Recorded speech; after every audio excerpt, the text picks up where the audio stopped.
Yo, what's up, everybody, and welcome into A Bettor Morning right here on the Bettor Sports Network. A Bettor Morning presented by Rival Fantasy, the all-in-one fantasy sports platform. I'm your host, Corey Parson, the fantasy executive, getting you ready for the day in sports, the upcoming NFL season, fantasy football draft. I got some information for you coming up as well. Coming up on the program today, but the past couple days talking about the X Factor quarterbacks. Yesterday, we talked about the worst quarterback rooms in the NFL. I don't know how Russell Wilson avoided that, but he did. But today, we talk about the elite quarterbacks, the alpha males in the quarterback room, the guys that are the cream of the crop. And speaking of quarterback rooms, today we will take our first in-depth look at the fourth-ranked Alabama Crimson Tide coming into the season. They got their first game of the season this year versus Middle Tennessee State. Now, obviously, I'm not going to break down a game where Bama is a 39-point favorite, but there is some things I want to touch on about Alabama this upcoming season. But first, let's start with these elite-level quarterbacks in the NFL, and let's start at the top with the reigning champion, the guy who is the MVP, Super Bowl MVP, and the man, Kansas City Chiefs quarterback Patrick Mahomes. Now, coming into the year last year, everybody, you know how everybody on this network seems to do, oh, well, what about the weapons? What about his weapons? Well, last year, Patrick Mahomes lost his number one target in Tyreek Hill. But it didn't hurt him not one bit, because last season without Tyreek Hill, Patrick Mahomes still threw for over 5,000 yards. He still had 40 touchdowns. His completion percentage was still at 67, and he was completing 8 yards a throw. So losing his top target in the as a wide receiver didn't help. Now, obviously, he still has the best tight end ever in Travis Kelce, right? Because Travis Kelce is the GOAT of tight ends. A 14-3 regular season with really only one top weapon in Travis Kelce. That's because when you make $45 million a year, like Patrick Mahomes does, you are the weapon. That's what I keep trying to explain to everybody when they talk about quarterback weapons. Mahomes is an elite, reigning Super Bowl champion, two-time MVP, who will probably be in that conversation yet again this year. Now, he does have Kelce, but then look at the rest of the names. When you talk about he doesn't have any weapons, Rashee Rice, Sky Moore, Justin Ross, Kadarius Toney, Marquez Valdez-Scantling. That's the weapons in the receiving room that Patrick Mahomes has to throw to. Yet and still, he's averaging close to 70% completions, averaging 8 yards a throw. Kansas City Chiefs come into the season with a win total sitting at 11.5. One of the best in the NFL because they're probably the best team in the NFL. If you were to say who's going to be playing in the AFC Championship game, where's the location is going to be, a good bet would be that it would be where it's always at, in Kansas City, Missouri, at the Kansas City Chiefs Arrowhead Stadium. So Patrick Mahomes continues to be the most elite signal caller in this league. Next up, Philadelphia Eagle quarterback Jalen Hurts. Now, last year, I'll be 100% honest with you. I was a guy that said, I got to see what Hurts can bring to the table. I want to see a little bit more. Well, I saw everything I needed to see last year as Son was headed towards an MVP season until he got hurt late in the year. Now, people say this year, well, I hit a knock against Hurts coming into this season. They might get a book on Hurts. You don't get a book on elite quarterbacks. Jalen Hurts is in that category. Calm, cool, collective. As a passer, yes, last season, 3,700 yards, completed 66% of his passes, 8 yards a throw, 22 touchdowns, 6 interceptions. Not impressed? How about as a rusher? 760 yards and 13 touchdowns.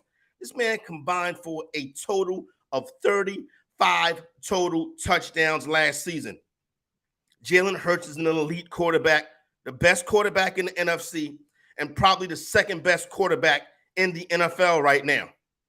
Philadelphia Eagles win total coming into the season sitting at 11.5. They are the favorite to represent the NFC in the Super Bowl yet again this year. The NFC is a weaker conference, They only really have one real true stud quarterback in Jalen Hurts, if you ask me. You got a couple guys on the come up, but, those are those guys that he doesn't have any weapons, like y'all say about Justin Fields and Dak Prescott. Jalen Hurts does have a weapon. I'll give him credit for that. Philadelphia Eagles organization, they went out and got him a weapon, and a dynamic one at that in A.J. Brown. This is a guy who we've seen average 20 yards a catch. Last year, he averaged just under 18 yards a catch. Career numbers across the board last season, no playing with Jalen Hurts. So you know that Jalen Hurts has full lockstep of this offense. Now, the offensive coordinator is going, he's in Indianapolis now. They're going to bring in a new guy, but the scheme is going to be the same. It's going to be Jalen Hurts throwing the football to Devontae Smith and A.J. Brown. And it's going to be Jalen Hurts using his legs to make plays. Jalen Hurts don't turn the ball over like other NFC East quarterbacks do, if you know who I'm talking about. Jalen Hurts gets it done in the clutch, if you know what I'm talking about. So, yes, Jalen Hurts, an elite quarterback for the Philadelphia Eagles. That win total sitting at 11.5 is probably not something that I will take to the table. But what I will say is this. For those of you who continue to sleep on Jalen Hurts, it's going to be a long night, brother. Not to mention the fact, when that comes to that win total, I think Philadelphia's 11 to 12 win team, so I won't take it to that point. But they're definitely a double-digit win squad, and Jalen Hurts is an elite NFL quarterback. Up next, Joe Burrow, quarterback of the Cincinnati Bengals, is an elite-level quarterback. Last season, over 440 passing yards, 35 touchdowns, and 12 interceptions. Oh, and then he ran for 250 yards and 5 scores. That's 40 total touchdowns for Joe last year. This is a young quarterback who has already been to 2 AFC championship games and a Super Bowl. Joe Burrow's the real deal. And you know what makes him even better? He plays in the AFC North, or as I call the NFL's Hall of Fame division. He plays in a division that has Mike Tomlin on the sideline. He plays in a division in which he has to compete with Lamar Jackson. But the Cincinnati Bengals have won back-to-back NFC North titles. His weapons, Jamar Chase and T. Higgins. Now, Joe Burrow does have weapons at his disposal, but he uses them correctly, they get it done. We know what Chase is. He can be a 1,500-plus yard receiver. T. Higgins goes out there, gives you over 1,000 yards. Win total coming into the year, sitting at 11.5. They'll be a double-digit win team in the NFL's toughest division. Oh, not to mention the fact Joe Burrow is currently the MVP frontrunner coming into the season. His cohort, Jamar Chase, has the shortest odds to win Offensive Player of the Year this year. Joe Burrow, elite-level quarterback in the NFL. See, these are the guys that get it done. These aren't the guys that make excuses. These aren't the guys that throw interceptions. These guys don't give away possessions by giving the ball to the other team. These guys go out there season after season, year after year, and get it done on the football field. Joe Burrow has gotten to that level of play. He's an elite quarterback who's probably getting ready to have an MVP season. That's where the fantasy executive money going to be at. I'm going to have a Joe Burrow ticket. As a matter of fact, it might be over here somewhere. You think I'm BSing you? I'm not. Truth of the matter is, this guy's a player. Now, the next and final elite level quarterback. When I talk elite level quarterbacks, I talk about quarterbacks that can win the most valuable player award. I talk about quarterbacks that you see playing in the NFC and AFC championship games. Those are the elite level quarterbacks, the quarterbacks that get wins. The final elite level quarterback is 45-16 as a starter. Lamar Jackson hasn't even lost 20 games as a starter. I repeat, 45-16 as a starting quarterback in this league, Lamar Jackson. Now, the last 2 seasons, Jackson got injured. Each year that Lamar Jackson got injured, his team, the Baltimore Ravens, that play in the AFC, were the number 1 seed when Jackson went down, despite being in the conference with Joe Burrow and Patrick Mahomes, also elite quarterbacks. When Lamar Jackson is on his game, there is no better weapon in the NFL than Lamar Jackson. Now, speaking of weapons, He has one in the super dynamically talented Mark Andrews. You know who Mark Andrews is. We fantasy football people. Elite level tight end. But everybody that talks about he don't have no weapons. This is the wide receivers Lamar Jackson was throwing to last year. Devin Duvernay, Deshaun Jackson at age 50, Andy Isabella, Sammy Watkins, who can never stay on the field. I didn't hear nobody talk about Lamar Jackson weapons, though, because when you make $50 million a season, you the damn weapon. And Lamar Jackson in his 45-16 record as a starter is a weapon. I expect the Baltimore Ravens to be playing deep into the season this year. 10.5 is the win total, plus 900 to win the AFC. Another ticket that's going to be in the fantasy executive pocket. Lamar Jackson and the Baltimore Ravens at plus 900 to represent the AFC in the Super Bowl. Those are the NFL's elite level quarterbacks. Now, 3 of them play in the AFC. So they got to duke it out with Jackson, Burrow, and Mahomes. Hurts is the lone NFC quarterback in there. Oh, you didn't put Josh Allen in the mix. Josh Allen is not an elite level quarterback. He turned the ball over too much. Justin Fields barely let Justin Fields throw. Deshaun Watson had the same numbers as the Jet quarterback last year, Wilson. Zach Wilson and Deshaun Watson had identical numbers last season. Now, I know Watson needs to get back on track. He needs to get up to speed after basically not playing football for 2 years, but I got to see it first. So that's where you are right there on your elite level quarterbacks. I had a fantasy football draft last night, and that team has Jalen Hurts on it. It has A.J. Brown on it. I went and got that stack. I'm trying to knock down that tournament in the Fantasy Football World Championship. So, yes, elite level quarterbacks help you win in fantasy. They help your favorite team win. They help you cash winning bets, and they help you cash winning futures tickets. Now, I know a lot of you are getting ready for your fantasy football drafts this upcoming weekend. I got a special for you. Start a free 7-day trial of Fantasy Alarm's All-Pro subscription and get the fantasy football draft guide and cheat sheet for free. I said the word free twice, so I need to run it back.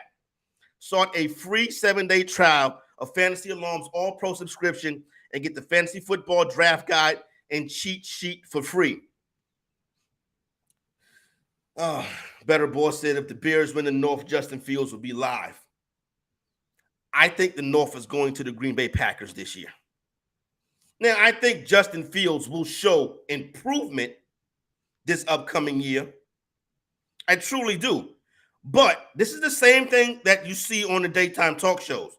Whenever somebody talks about Justin Fields, they say, well, look what Jalen Hurts did last year. Justin Fields ain't Jalen Hurts. It's 2 totally different players. It's 2 totally different skill sets. And I don't want to hear nothing about no weapons either. Justin Fields, I think, will be improved. But to go to the Jalen Hurts conversation with a dude that threw the ball for 2,200 yards last year is insane. They're saying, oh, Justin Fields can be 3,000 passing yards and 1,000 rushing yards. That's Lamar Jackson MVP numbers. Are those numbers attainable? Sure. But if Justin Fields is throwing for over 3,000 yards, I'm not sure the Chicago Bears are winning many football games, but that is yet to be determined. Now, speaking of winning football games, Alabama Crimson Tide, and Nick Saban have done a lot of that over the course of the past few seasons. Well, really the past 17 years, right? Now, Alabama opens up this Saturday in Tuscaloosa versus Middle Tennessee. They are a 39-point home favorite.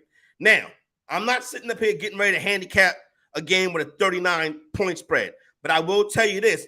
I would take the 39 with Middle Tennessee because the big story coming out of Alabama as we get ready for the upcoming college football season is this quarterback battle. Who is going to be Alabama's starting quarterback? Jalen Milroe, Ty Simpson, or Tyler Buckner? Gone are the days of Tua, Jalen Hurts, Bryce Young. Those days are gone. So everybody wants to know who is going to be Alabama's quarterback starting this year. So yesterday I said to Heather, hey, Heather, we're going to talk Alabama tomorrow because we'll probably get a starting quarterback announcement at a press conference today. Well, Nick Saban did have a press conference yesterday, and here's what he had to say. That, your number one focus is not on the game, it's on the depth chart. And look, there's a lot of competition on the team, and when we put a depth chart out, you all think that's like final, like this is like etched in stone that it's going to be this way forevermore, just because we come out of fall camp and that's where it is. But it creates a lot of distractions on our team, creates a lot of guys thinking that, well, this guy won the job now and I'm not going to play or whatever. And quite frankly, we don't need that. And I want all of our players to continue to compete, continue to compete for playing time, to try to play at the highest level. And I don't. All right, so basically what Nick Saban is saying is he doesn't know who the quarterback is yet this year. You see, because every time a coach goes in front of the media, he knows his team is listening. He wants those quarterbacks to keep competing. He doesn't know who the starter's going to be this year. They got a major problem in Alabama with this quarterback situation. Because, yes, a 39-point favorite versus Middle Tennessee, that's not a big deal. So you'll probably see Jalen Milroe, Ty Simpson, and Tyler Buckner get some playing time this Saturday.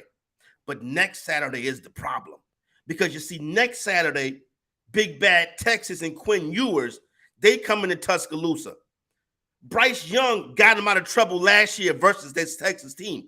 Texas is going to be a team that is going to be, a lot of people are going to pick to beat Alabama next week, more than likely including myself. So they got to figure out this situation, because if they're playing quarterback roundtable when Texas come to town, Alabama may start the season at 1-1. Now, here's the other issue with Alabama. The explosive plays in the passing game are no longer. There is no more Jerry Jeudy. There is no more Julio Jones. There is no more Devontae Smith. There is no more Henry Ruggs, Jameson Williams, Amari Cooper, or Jalen Waddle. Those guys are in the NFL now. That wide receiver room in Alabama ain't the same. That explosion in the passing game is not there no more. That's going to be a problem for whoever the quarterback is. Next week, I think it's going to be tough. Now, the interesting thing about this press conference is because once Heather sent me this clip, I said to myself, I got to go watch this whole press conference. So I went back and I watched the whole press conference. Nick Saban has the Alabama media so scared of him that nobody asked who the starting quarterback was going to be. And it happened to remind me of when the debate between the Alabama starting quarterback was between Tua and Jalen Hurts. And that classic and that classic on-field interview between Maria Taylor and Nick Saban. All right, Coach, everyone had questions about who was going to start at quarterback when this game started.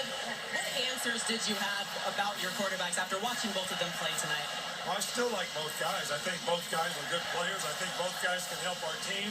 All right, so why do you continually try to get me to say something that doesn't respect one of them? I'm not going to, so quit asking. I'm not going to, so quit asking. It's probably going to be something like that happened this Saturday in Tuscaloosa when all the quarterbacks play and somebody says, who are we going to get next week? I'm not telling, so quit asking. And Saban already just said in the press conference, I want all of them to be sharp. The competition continues. The problem is, I don't think Alabama's a college football playoff team this year. I don't think Alabama is in the SEC championship game this year. I think when you get to that part of this game, and don't get me wrong, the two toughest games are at home. Games versus LSU, game versus Texas, game versus Tennessee. Those games are in Tuscaloosa. But I don't think Alabama got the horses this year. I don't. I'm thinking that they're a 9-10 win team, but I don't see them as a team that's going to be playing for a spot in the college football playoff. So there you go right there. That's my thoughts on what's going on. Now, shout out to everybody at Rival Fantasy sponsoring the show. Really appreciate that. Don't forget, for all of you getting ready for a draft this week, you can start a 7-day free trial of Fantasy Alarm's All Pro subscription and get the Fantasy Football Draft Guide and cheat sheet for free. Print that out, take it to your draft, dominate your draft. All right, so they're getting ready to get up out of here for today. Up next, coming up at 9:30 a.m. Eastern Time is Sportstopia Fire and Ice MLB with Drew Silver and Chris Crawford, a couple of guys I know and used to work with. It's also the debut of a new daily NFL show from Sportstopia today at noon Eastern Time. Interesting to see how that one goes right there. All right, so for my talented producer, Miss Heather Klein, and everybody here at the Better Sports Network, I would like to wish you adieu and bid you a better morning.